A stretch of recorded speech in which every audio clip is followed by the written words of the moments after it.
तो दोस्तों सुलह vineyard limited ने भी अपना आईपीओ लॉन्च कर दिया है।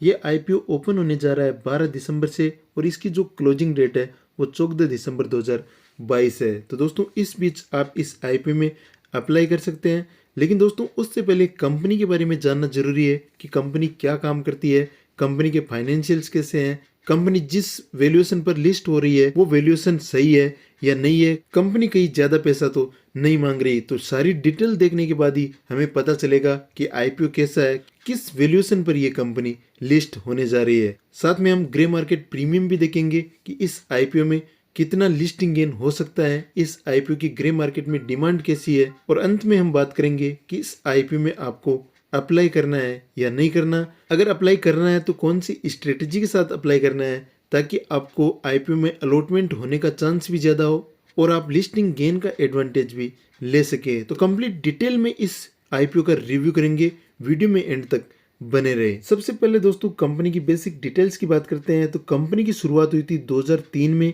और ये कंपनी इंडिया की लार्जेस्ट वाइन प्रोड्यूसर और सेलर कंपनी है। तो दोस्तों कंपनी का जो मेन वर्क है वो वाइन को प्रोड्यूस करना है और उसको सेल करना है। इसके अलावा कंपनी वाइन को डिस्ट्रीब्यूट भी करती है अलग अलग पॉपुलर ब्रांड्स के अंडर, जिसमें रासा है, डिंडोरी है, द सोर्स है, सतोरी है, मदिरा है, डिया है। तो ये पॉपुलर ब्रांड नेम है कंपनी के, जिसके अंडर ये कंपनी अपनी वाइन को अलग अलग ब्रांड नेम से सेल करती है। तो दोस्तों काफी पॉपुलर ब्रांड है ये सारे, जिनको आपने भी कहीं ना कहीं एडवर्टीजमेंट वगैरह में देखा होगा। और दोस्तों इसका जो फ्लैगशिप ब्रांड है वो सुलह है, जिसके अंडर इस कंपनी को सारा रिकग्निशन मिला हुआ है। ये दोस्तों इस कंपनी का कैटेगरी क्रिएटर ब्रांड है, जिसके अंडर ही कंपनी को सारी पहचान मिली है कि इतनी बड़ी वाइन प्रोड्यूसर कंपनी है, वाइन सेलर कंपनी है। इसके बाद दोस्तों इस कंपनी के बिजनेस को ब्रॉडली 2 कैटेगरीज में क्लासिफाई किया गया है। इसमें एक कैटेगरी है जिसमें ये कंपनी वाइन का प्रोडक्शन करती है, वाइन और स्पिरिट को इंपोर्ट करती है, वाइन और स्पिरिट्स को डिस्ट्रीब्यूट करती है। तो इस प्रकार दोस्तों ये है कंपनी का वाइन बिजनेस। और इसके अलावा दूसरी कैटेगरी है वाइन टूरिज्म बिजनेस, जिसमें ये वाइन टूरिज्म वेन्यूज पर अपनी सर्विस को सेल करती है, यानी टूरिज्म की तरह इस बिजनेस को ये ऑपरेट करती है, जहाँ पर अलग अलग वाइनयार्ड रिसोर्ट बनाए गए हैं, अलग अलग टेस्टिंग रूम्स बनाए गए हैं, जहाँ पर ये ब्रांड्स को लाती है और उनको अपने वाइनयार्ड रिसोर्ट और टेस्टिंग रूम्स पर शोकेस करती है। तो ये दोस्तों इसका वाइन टूरिज्म बिजनेस है, जिसमें ये वाइन्स को अपने वाइन टूरिज्म वेन्यूज पर शोकेस करती है। तो इस प्रकार दोस्तों एक वाइन बिजनेस हो गया और एक इसका हो गया वाइन टूरिज्म बिजनेस, जिसमें ये अलग अलग वाइन्स को शोकेस करती है। करंटली कंपनी 56 डिफरेंट लेवल्स की वाइन प्रोड्यूस करती है, जिसको प्रोड्यूस करने के लिए कंपनी के पास 6 प्रोडक्शन फैसिलिटीज अवेलेबल है, जिसमें से 4 इस कंपनी की खुद की है,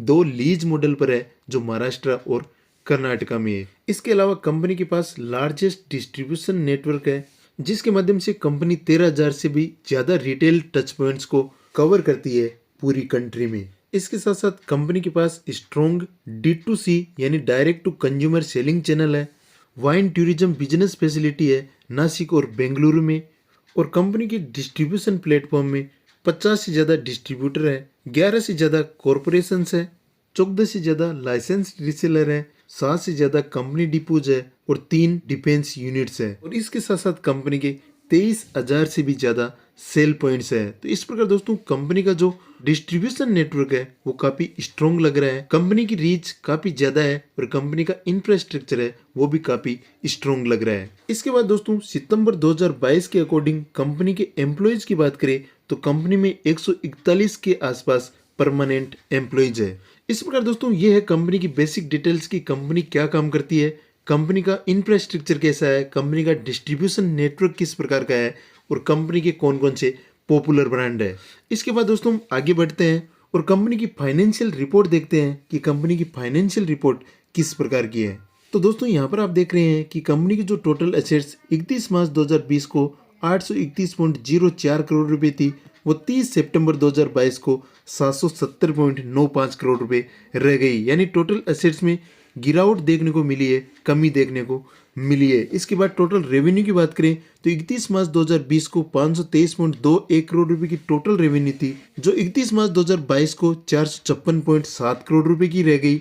और 30 सितंबर 2022 को 225.76 करोड़ रुपए की टोटल रेवेन्यू इस लेटेस्ट क्वार्टर में कंपनी ने जनरेट की है। तो कंपनी की टोटल रेवेन्यू दोस्तों लगातार कम होती जा रही है। इसके बाद दोस्तों प्रॉफिट आफ्टर टैक्स की बात करें तो 31 मार्च 2020 को कंपनी को 16 करोड़ के आसपास लॉस हुआ था। अगले फाइनेंशियल ईयर 2021 में कंपनी ने 3 करोड़ से ऊपर का नेट प्रॉफिट जनरेट किया और 31 मार्च 2022 को कंपनी ने 52.14 करोड़ रुपए का नेट प्रॉफिट जनरेट किया है। और लेटेस्ट जो अभी क्वार्टरली रिजल्ट आए हैं 30 सितंबर 2022 को, उसमें कंपनी ने 30.51 करोड़ रुपए का नेट प्रॉफिट जनरेट किया है। तो दोस्तों 31 मार्च 2020 को छोड़ दिया जाए तो लगातार कंपनी प्रॉफिट मेकिंग रही है और कंपनी का नेट प्रॉफिट भी लगातार बढ़ रहा है। टोटल रेवेन्यू हालांकि घट रही है, टोटल एसेट्स भी घट रही है, लेकिन कंपनी का प्रॉफिट लगातार बढ़ रहा है। इसके बाद दोस्तों नेट वर्थ की बात करें तो कंपनी की नेट वर्थ में भी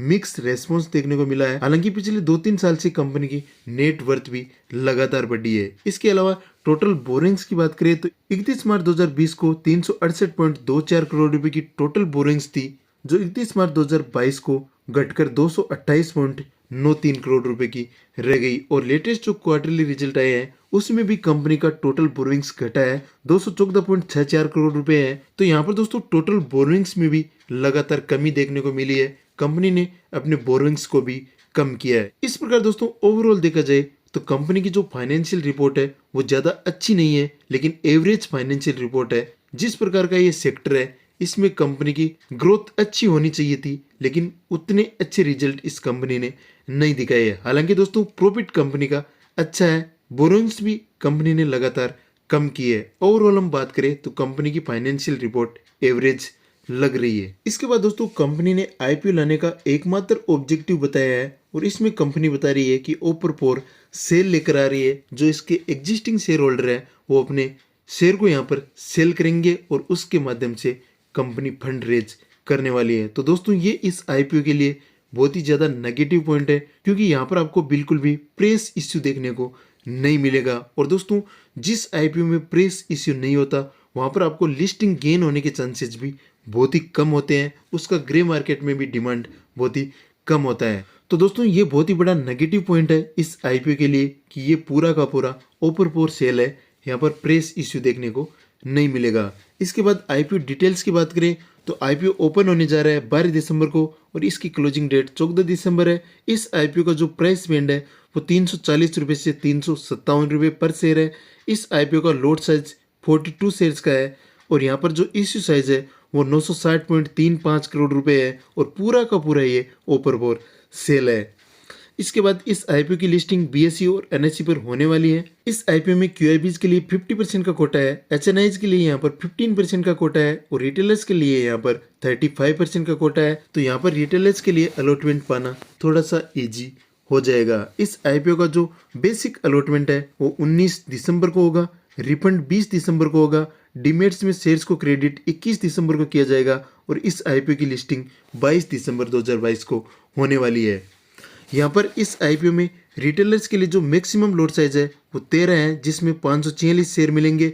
एसएचएनआईज के लिए यहाँ पर मिनिमम 14 लॉट है जिसमें 588 शेयर मिलेंगे और बीएचएनआईज के लिए यहाँ पर 67 लॉट्स है जिसमें 2814 शेयर मिलने वाले हैं। कंपनी में प्रोमोटर्स होल्डिंग की बात करें तो प्री इश्यू शेयर होल्डिंग है 28.44% और पोस्ट इश्यू शेयर होल्डिंग रहेगी 27.33%। तो दोस्तों प्रमोटर्स होल्डिंग को देखें तो भी यहाँ पर कंपनी अच्छी बिल्कुल भी नहीं लग रही है, क्योंकि प्रमोटर्स की होल्डिंग भी लगातार कंपनी में कम होती जा रही है। और इसका दूसरा जो नेगेटिव पॉइंट है वो ओपर फॉर सेल है, यानी जितनी भी प्रमोटर्स होल्डिंग है उसमें भी प्रमोटर्स अपनी शेयर होल्डिंग सेल करने जा रहे हैं। तो दोस्तों प्रमोटर्स होल्डिंग के पॉइंट ऑफ व्यू से कंपनी बिल्कुल भी अच्छी नहीं है। कम से कम यहाँ पर 40% की प्रमोटर्स होल्डिंग किसी भी कंपनी में अगर आप इन्वेस्टमेंट करते हैं तो वहाँ पर होनी चाहिए। इसके बाद दोस्तों इस आईपीओ में लिस्टिंग गेन की बात करें, यानी इस आईपीओ का ग्रे मार्केट में प्रीमियम कितना चल रहा है, इस आईपीओ की ग्रे मार्केट में डिमांड कैसी है, तो इसके लिए सबसे पहले हमें जीएमपी रेट्स को देखना पड़ेगा। उसके बाद ही हम प्रिडिक्शन कर सकते हैं कि इस आईपीओ में कितना लिस्टिंग गेन हो सकता है। तो दोस्तों यहाँ पर आप देख रहे हैं कि 9 दिसंबर का ये लेटेस्ट अपडेट है और यहाँ पर इस आईपीओ का जो जीएमपी है वो 34 रुपये है और एस्टिमेटेड जो लिस्टिंग प्राइस है वो 391 है, यानी 391 रुपये है। और एस्टिमेटेड जो लिस्टिंग गेन है वो 9.52% है। तो यहाँ पर दोस्तों लिस्टिंग गेन के पॉइंट ऑफ व्यू से भी आईपीओ उतना अच्छा नहीं लग रहा है। इस आईपीओ की ग्रे मार्केट में डिमांड भी उतनी खास नहीं लग रही है। करंट सिनेरियो में देखिए तो दोस्तों इस आईपीओ में 42 का एक लॉट है, जिसको अगर आप 34 से मल्टीप्लाई करेंगे तो करीबन आपको 1200 से 1250 रुपये का लिस्टिंग गेन यहाँ पर आज के सिनेरियो में हो रहा है। कम से कम दोस्तों 20% का लिस्टिंग गेन किसी भी आईपीओ में होता है, तभी हम उसको अच्छा लिस्टिंग गेन मानते। अगर दोस्तों इन फ्यूचर इस आईपीओ की ग्रे मार्केट में डिमांड 20% के आसपास होती है तो डेफिनेटली आप इस आईपीओ के लिए अप्लाई कर सकते हैं। फिलहाल के लिए दोस्तों इस आईपीओ में आपको उतना अच्छा लिस्टिंग गेन नहीं मिलेगा। इसके बाद दोस्तों इस कंपनी में लॉन्ग टर्म व्यू की बात करें, यानी कंपनी लॉन्ग टर्म के लिए कैसी है, तो इसके लिए सबसे पहले हमें इस कंपनी का वैल्यूएशन देखना पड़ेगा कि इस कंपनी का वैल्यूएशन कैसा है, और उसके बाद पीयर कंपैरिजन करना पड़ेगा कि इस कंपनी का पीयर कंपैरिजन किस प्रकार का। उसके बाद ही हम डिसीजन ले सकते हैं कि ये कंपनी लॉन्ग टर्म के लिए कैसी है और ये कंपनी किस वैल्यूएशन पर लिस्ट होने जा रही है। तो दोस्तों इस कंपनी का जो करंट ईपीएस है वो 6.53 पर इक्विटी शेयर है और रिटर्न ऑन नेटवर्थ है 11.45%। तो दोस्तों दोनों ही पैरामीटर्स पर ये कंपनी उतनी खास नहीं लग रही है। कंपनी का ईपीएस भी कम है और रिटर्न ऑन नेटवर्थ भी कम है। इसके बाद इस कंपनी के पीई की बात करें तो इस कंपनी का पीई है 54.67 और इस कंपनी के पीयर कंपैरिजन को देखें तो यहाँ पर इस कंपनी की पीयर ग्रुप्स की कंपनियां शेयर मार्केट में ऑलरेडी लिस्टेड है, जिनमें पहला नाम है यूनाइटेड स्पिरिट्स लिमिटेड, जिसका पीई है 69.07 जो इसके कंपैरिजन में थोड़ा हाई है। दूसरी कंपनी है रेडिको खैतान लिमिटेड, जिसका पीई 45.94 है जो इसके कंपैरिजन में थोड़ी सी सस्ती लग रही है। और इसके बाद एक और कंपनी है जिसका नाम है यूनाइटेड बेवरेजेस लिमिटेड, जिसका पीई है 168.2। तो यहाँ पर ये कंपनी इस कंपनी के कंपैरिजन में ऑलमोस्ट डबल के बराबर है। इसका जो पीई है इसके डबल के बराबर है। तो दोस्तों पीयर कंपैरिजन के बाद हम कह सकते हैं कि जिस वैल्यूएशन पर ये कंपनी लिस्ट हो रही है वो एवरेज वैल्यूएशन है। अगर आप सर्च करेंगे तो इस प्रकार की कंपनियां इससे कम वैल्यू पर भी आपको मिल जाएगी। तो दोस्तों लॉन्ग टर्म व्यू भी कंपनी का उतना अच्छा नहीं है और लिस्टिंग गेन के पॉइंट ऑफ व्यू से भी कंपनी उतनी अच्छी नहीं लग रही है। इसके बाद हम फाइनल वर्डिक्ट पर आते हैं कि इस कंपनी में आपको इन्वेस्टमेंट करना चाहिए या नहीं करना चाहिए, यानी इस आईपीओ में आपको अप्लाई करना चाहिए या नहीं करना चाहिए। तो दोस्तों लिस्टिंग गेन के पॉइंट ऑफ व्यू से भी आईपीओ उतना अच्छा नहीं लग रहा है। फिर भी दोस्तों इन फ्यूचर इस आईपीओ की अगर ग्रे मार्केट में डिमांड बढ़ती है, ऑलमोस्ट 20% के आसपास डिमांड होती है, तो डेफिनेटली आप इस आईपीओ में लिस्टिंग गेन के लिए अप्लाई कर सकते हैं। इसके लिए आपको इस आईपीओ के क्लोजिंग डेट तक ग्रे मार्केट प्रीमियम पर नजर रखनी पड़ेगी, उसके बाद ही आप अपना डिसीजन ले सकते हैं। लॉन्ग टर्म के लिए कंपनी बिल्कुल भी खास नहीं लग रही है। लॉन्ग टर्म वैल्यूएशन इस कंपनी का उतना अच्छा नहीं है, तो लॉन्ग टर्म के लिए ये कंपनी बिल्कुल भी रिकमेंडेड नहीं है। साथ में दोस्तों प्रमोटर्स होल्डिंग भी धीरे धीरे कम हो रही है, यानी इस कंपनी के प्रमोटर्स को भी इस कंपनी पर पूरा भरोसा नहीं है। तो दोस्तों लॉन्ग टर्म के लिए इस कंपनी को बिल्कुल भी रिकमेंड नहीं किया जा सकता। इस प्रकार दोस्तों इस वीडियो में इतना ही। अगर आपको ये वीडियो पसंद आया तो वीडियो को लाइक करें, अपने दोस्तों और फैमिली मेंबर्स के साथ ज़्यादा से ज़्यादा इस वीडियो को शेयर करें, ताकि वो भी फाइनेंशियली अवेयर हो पाए और वो भी आईपीओज में अप्लाई करके लिस्टिंग गेन का एडवांटेज ले पाए। इस वीडियो से रिलेटेड कोई भी क्वेरी है, कोई भी सजेशन है तो नीचे कमेंट सेक्शन में लिखकर जरूर बताइए। इस चैनल पर आप नए हैं और इस चैनल को अभी तक आपने सब्सक्राइब नहीं किया है, इस चैनल को सब्सक्राइब जरूर करें, साथ में बेल नोटिफिकेशन को ऑन करें ताकि इस प्रकार के वीडियोस का नोटिफिकेशन आपको मिलता रहे। चलिए मिलते हैं आपसे अगली वीडियो में, तब तक के लिए जय हिंद, कीप लर्निंग।